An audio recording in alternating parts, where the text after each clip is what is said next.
Hello, everyone, and welcome to Privacy Chats with Rachel and John. Hi, Rachel. Hey, John. I guess I can introduce the topic today, which will be a little vague, probably more vague than the title, but just because there's a lot to unpack here. And it is the conundrum, the paradox behind age verification systems. And we'll get into a couple of proposed bills in the US here, since, as we all know, John, there is not one comprehensive privacy law in the US quite yet, but we do have patchwork legislation in the works. Yeah, so this is really interesting episode, and I feel bad because we're coming off the heels of a different episode that was about refrigerators that I had done research on, and you knocked it out of the park of coming up with something that's really, really important. And you didn't mention children in your little intro there about this, but we're going to talk about protection of children online, which is really cool. So, where are we going to go with this episode, Rachel? Tell me more. Sure. My intro was actually a question. It was, and I'm posing this to John. What if I told you that social media companies would actually be required by law to know more personal information about you in order to use their platform? How would you feel about that? I would be horrified, Rachel. It's already quite problematic. And so it is in a very indirect way. As we all know, there are commercial purposes for collecting personal information, improve algorithms, feed you with the content and the ads that you love. But there's also legal and ethical and safety reasons. One of those is verifying that you're old enough to use certain services that probably weren't directed toward kids and can have some content that is just, in the eyes of parents and in one law, not suitable for children. So one of those laws is actually COPPA. John, I wanted to ask if you pronounce it COPPA or COPPA, because I read it more than I hear it. Yeah, I've actually never heard it pronounced the way you're saying it. I've always considered it COPPA, but I guess phonetically either would be correct. So, well, I have to be honest, when I was preparing for this episode, I was saying COPPA in my head, and then I went on Google and I said, how to pronounce acronym? And it gave me both, so I wasn't sure. Okay. Anywho. All right, I'll have to listen for that when people talk about it. Of what do people call it, COPPA or COPPA? Interesting. We'll see. Well, you can take a poll, but it does stand for the Children's Online Privacy Protection Rule. And it's a U.S. law that exists today to protect the privacy and personally identifying information of children under the age of 13 who use online services. Part of it gives parents control over what information websites can collect from their kids by doing two things, which is going to sound very familiar for those that are aware of privacy laws and in their patterns. One is requiring that those website operators provide notice to the parents and the children about information collection and use practices, but also by obtaining verifiable parental consent prior to using, collecting, using, sharing, or disclosing personal information, of course, about children. This seems like a pretty straightforward requirement nowadays, but this was not super recent. This was going back all the way to 1998, I believe, is when I remember the law being actually passed and put into place. That's correct. Yeah, 1998. Yeah. But it was I also read the history of how COPPA came about. It was quite fascinating. I guess it came from a complaint filed with the FTC for a website called KidsCom. Had you ever heard about KidsCom, John? I didn't. No. So yeah, tell me more. What was that website about? I didn't look into too much about what they did or why they did what they did, but supposedly it was one of the earlier, more popular websites that were intentionally trying to target children as their primary audience. They probably had games, I don't know, cool stuff. I was a mini clip kid, so I imagine games would be enough to reel me in. Yeah. So what were they doing that was bad? That's strange for one particular company to result in there being a new law. Generally, I think it was just the classic. I'm reading verbiage from some of my research. It was just the classic Section 5, I think, the unfair and deceptive trade practices rule. But it was magnified by the fact that, the consumers in this situation probably didn't even graduate middle school yet, let alone we're old enough to fully read that those notices of how personal information is collected and shared and all that good stuff. So you mean children aren't reading those either? Nope, It's not just you and me. If I'm not reading all 50 of mine, I don't think, especially, back then when it was, if you're a kid and you're given a computer, it's just this wonderful black box that who knows what's in it. I'm going to poke around at everything, except when a game's already put in front of me, then I'm parking it right there on that game and I'm not leaving. Right. I'm speaking to myself, I guess. Yeah. So let's get back on track here a little bit with the age verification thing. So, and this question is going to be a little bit tongue in cheek because I kind of know the answer to it, but yeah, you ask people what their age is and they're just going to tell you what their age is, right? So why do we need an age verification system? Right. So there is insurmountably more research as time goes on the harms that the internet as an exposure route can do to children. And then in the case of really the KidsCon scenario, not knowing that they're for commercial purposes and not being able to really be a consumer in the way that the consumer should be participating in consents and notices and whatnot, and understanding what they're getting into basically when they start filling out forms and they start perhaps interacting with things that might be to sell them something or ads. So the problem comes down though to that aspect of verifiable parental consent. Exactly as you said, John, anyone can check a box. Anyone can, type their name, just say, yes, I am of age. So just to go back to the topic of age verification, why do we need age verification if we can just ask people how old they are when they sign up for a service? Well, believe it or not, said people in, children in the worst case circumstances lie. here. They're not that honest. And I'm guilty. Whenever I saw those boxes as a kid, I was like, boop, I'm 13 for sure. Yeah. Now I wasn't allowed to sign up for any well-known services, such as Facebook until I was 13. But I do empathize with this fact that, all right, self-reporting maybe isn't the best route for age verification. There are a couple of laws that are actually proposing that there are more, comprehensive and stringent age verification mechanisms, such as through an ID or providing a credit card. I've never personally had to do that, but can also, I guess, phone calls and forms already exist, but there's also another layer, which is facial recognition and biometrics, which really depends on the state you're in at this point in the US. And I saw one in the UK even be proposed. Okay. So that's a lot of effort to go through for something. So there's got to be some sort of a risk. What are we trying to protect people from? Let's go to that first, because I got a feeling I'm going to respond emotionally to some of where we're going to get to with this, but so what are the risks? Let's talk about that. It's not gonna be great. I mean, of course, there's the fact that kids are not really consumers in commercial settings, but more recently, more research has come out verifying the fact that prolonged social media use isn't great for children, considering their brains are still developing. You're really getting your grounds on socializing with others. And frankly, it's prolonged use is not great for adults either. So if you can just imagine all of those problems kind of translating to someone who isn't, been in the world all that long, it's magnified. Even the lead at the American Psychological Association, the APA, they've called specifically for more research, regulation, and better messaging about social media, specifically to parents and teens.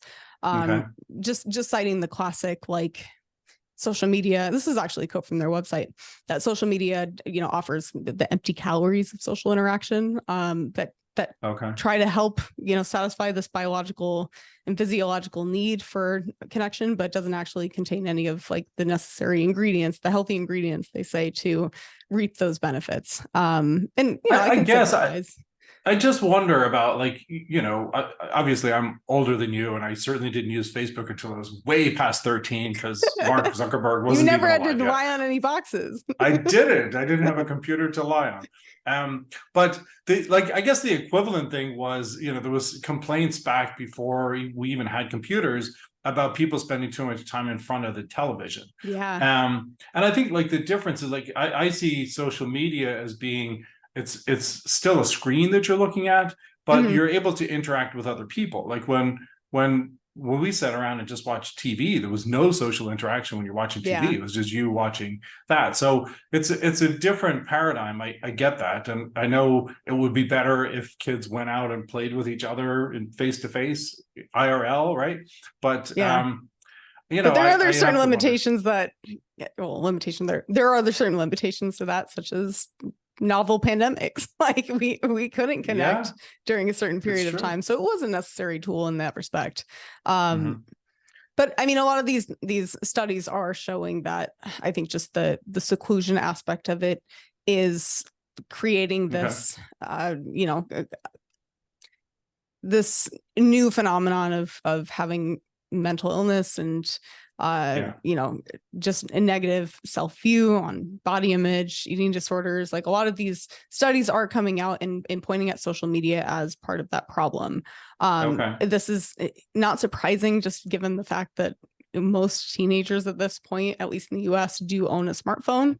And the Pew Research Center actually said last year that specifically 95% of teens have access to a smartphone, and the percentage of teens using a cell phone every day, even if maybe they don't really have consistent access to it, but they figured out how to use it, at least 97% of those kids, at least once or more a day. So it's not like a novelty anymore, like it could have been at one point, decades ago. And I guess, and a lot of those things that you're talking about, of having smartphones and social media, those are all things that didn't exist in 1998 when COPA. You said 1988 was when COPA came out.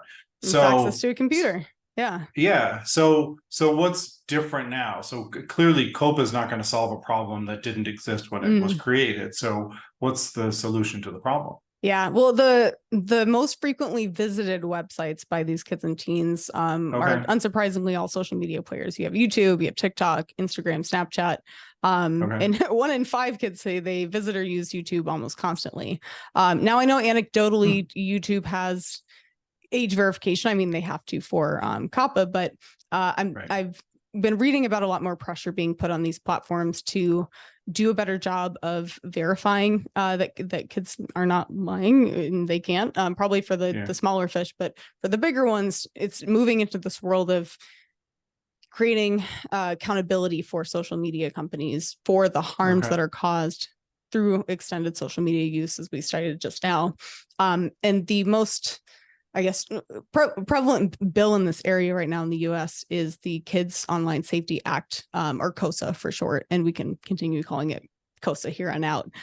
Its largest provisions are addressing that exact problem, not making social media accountable for the content that it circulates, given that there is knowledge that kids are on the platform. And a reasonable chance that creators could be creating content for children as their primary audience on a all ages kind of assumed adults only platform, right? So it makes sense there. I can't disagree that there is a problem there with the link between social media and teens' mental health. It's a bit much for me to get on board right now with the idea that social media companies are wholly accountable. I think it's one of those things where it's a medium and a means to exacerbate something that might already be there. I struggle with that. I struggle with that also. And sometimes I try to compare, like, what's the equivalent in the non-digital world. And, so talking about media that you're trying to keep children away from, for example. So back before the internet, there would have been just like, girly magazines or something like that. And it really was the responsibility of the stores that sold those things. And, even still today, if a 13-year-old goes into a store and wants to buy nudie magazine, the staff at that store, I'm sure, are required, like they can't sell them cigarettes To check an ID. So Yeah. yeah, to check an ID. So that responsibility on the I guess platform that's providing access, right, which is the same as the online content providers. Mhm. But I still struggle with that. And to be clear about COSA, so it is a bill, but it's a proposed bill. It's not a law yet. They're Yep. just still talking about it. So why are they talking about it? If it's going to solve all these problems, what's the deal? Why aren't we just passing it? What's the problem? Yeah, if it were passed, I mean, it would require online platforms. I mean, if they're most already do today, make state if you're making, content for children, but further than that, they would ask that, those that are even likely to be used by children. So really targeting in the language of the bill, the social media companies, to develop more enhanced parental controls. And on the topic of being accountable for, the harms to children, they'd be put into this position called the duty of care in the bill itself. And it holds them accountable for preventing and mitigating the cited harms, there being eating disorders, addictive behavior, physical violence, sexual exploitation, promotion of drugs, gambling, alcohol, and tobacco, and cyberbullying, which is a huge category of potential harms. Yeah. I don't disagree with any of them. Right. I just go into feasibility mode of, I know a lot of platforms already have, content moderation type policies that try to limit and mitigate these harms already and prevent it from circulating. What I was getting stuck on earlier was the fact that social media companies are not actually the creators of this content. There's always going to be a lapse before it's produced. So how do you implement this at scale? And it's really tough. Like the very first thing that you said was enhanced parental controls, and I love that. Giving tools to parents, but putting the responsibility on these platforms to solve these problems is prevent a bit it from much. happening entirely. Yeah, it almost like saying that the subway system is responsible for stopping kids from bullying each other on the subway. Like that's, I know analogy. that. Oh, good. And I know sometimes they have the police or transit police or something on these transit systems, but still, it's not their responsibility. It's still a parent's responsibility to make sure that their children are safe when they're in the world, I guess. I don't know. Yeah. So I don't like taking that responsibility away from parents, because it also takes some of the authority away from parents, and they get to choose what the specific content is, even if we don't care for it. Yeah. And I understand that, especially with young kids, like if they're not able to be there and sit with them the whole time on whatever they open on whatever device they have access to, it's going to be hard to moderate it. But if you can create, like remote access and control systems that are on a separate app or somewhere else, that's, especially for the U13 audience, where like there does have to be a lot more guidance and oversight. I personally get in the gray area with teenagers too, because then I also think that after a certain age, you also respect the right to privacy, and part of parental controls don't do that. I'm certainly not an expert on the topic, but they're concerns that come to mind when I hear statements like duty of care, and when we hear about increased parental controls. One other thing I thought was interesting was a request in this bill that part of the parents having the tools they need to supervise their minors on the platform is the ability to limit or disable personalized recommendation algorithms in their news feeds. Now, this has been a cited concern for adults, so advertising and basically the removing the gamification aspect of social media in the feed form, where it's the endless scroll and the never ending slot machine of, your kids are going to want to do this over anything else, probably, if the algorithm's right. So I thought that was an interesting thing to include in this. And I'm sure there was a bit of pressure in the research end to sneak that in there. I guess like part of me wonders, like you're protecting children from learning about the world that they're gonna live in. Yeah. And like it's not as if they suddenly turn 18 and like poof, they know how to live in that world and especially because the internet is how we live in the world in a lot of ways already. I mean, It is. It really is a double-edged sword, and that, like, we talked in one of our chats about the a quote by a Supreme Court justice who said, I think he was talking about legislation about pornography, and said, I don't know how to define it, but I'll know it when I see it. Mm-hmm. So, and it's the same thing. Like, what content are these platform moderators supposed to prevent access to children from? And I was trying to think of a good example. And let's say there was some graphic scenes about an army coming in and killing all of the children in a whole town, right? Mm-hmm. So that's clearly very, very graphic, violent content that you wouldn't want to show to children. Mm-hmm. But that story that I just described is right out of the Bible. So if we were to say that, online content providers and social media platforms are going to restrict access to the Bible for children, can you imagine the uproar that we're going to have? Yeah. So, it really is kind of up to parents to control a lot of the content that they want their children to be able to see. I really just think it's a parent's responsibility, and not one that we should turn over to social media companies. Right. That was such a great example. Part of that accountability structure also goes up to the state attorney generals. We were talking about how are we going to know basically what harmful content is versus educational, or one that, Sure. In its story isn't harmful. The state attorney generals would be responsible for enforcing on social media companies if they view via complaints from parents, school administrators, you name it, parties around children in large groups that can't observe certain harms. It's the attorney general's responsibility to enforce on social media companies. So to me, it sounds like this creates an incentive structure where if social media companies are not conservative enough against perhaps what they'd anticipate is kind of defined as harmful content, because freeform content, you can't define that. I mean, you can, but then I think you step on the toes of free speech and the right to it. And the parents. Yes, absolutely.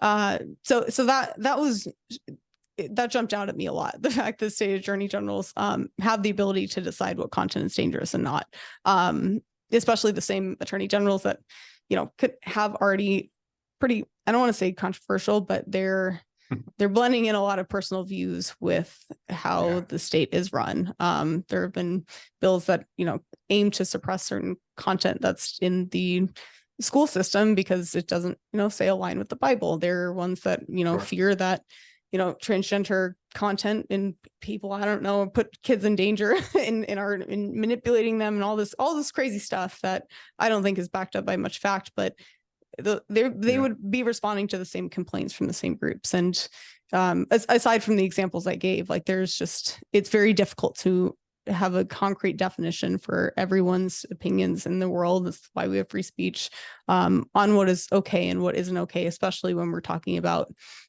age and how old someone can be to see some content.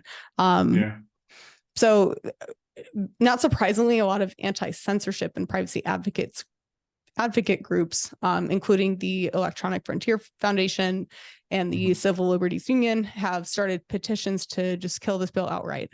From my memory, this bill has been proposed, killed, and then reproposed a couple times. And part of my softer research also had folks saying that this is one of those things where they'll just keep trying bills again and again until everyone's a little bit fatigued by the message and the morals behind it, and kind of just stop pressing it so much. I'd be surprised if the CLU and the EFF would actually put this down, though. And they have some fascinating views on it. Yeah, it's such a challenging problem. I agree that something needs to be done, but my hope would be that they would start with the very first thing that you said of enhanced parental control. Sounds awesome. As a parent, I would want to have more access to at least have insight into what my kids are watching. Although I feel like my youngest is, she just turned 21. So, in that age group, kind of grew up at a time where there wasn't a template for what you're supposed to let your kids do. So as my cohort of parents, we had to figure that out by ourselves and just, and I think a lot of it, I just trusted that we were teaching our kids the right things, and when they had access to online content, I'm sure that they accessed a bunch of stuff online that I wish that they didn't. But at the end of the day, they're both really good people now. So Yeah. I think, not to pat myself on the back for being a successful parent, but I don't know, we made it through the gauntlet, I guess. But I'll step off the soapbox and say, I would like to see that more parental controls, but the responsibility is on the parents. I think that's just my opinion. What is your thought about the future of this bill? You think it's going to happen or no? Yeah, I guess my view on the likelihood of the bill passing is sticky because crazier things have happened, for one. Crazier and more infeasible laws. I won't cite them, but I've been surprised. Yeah.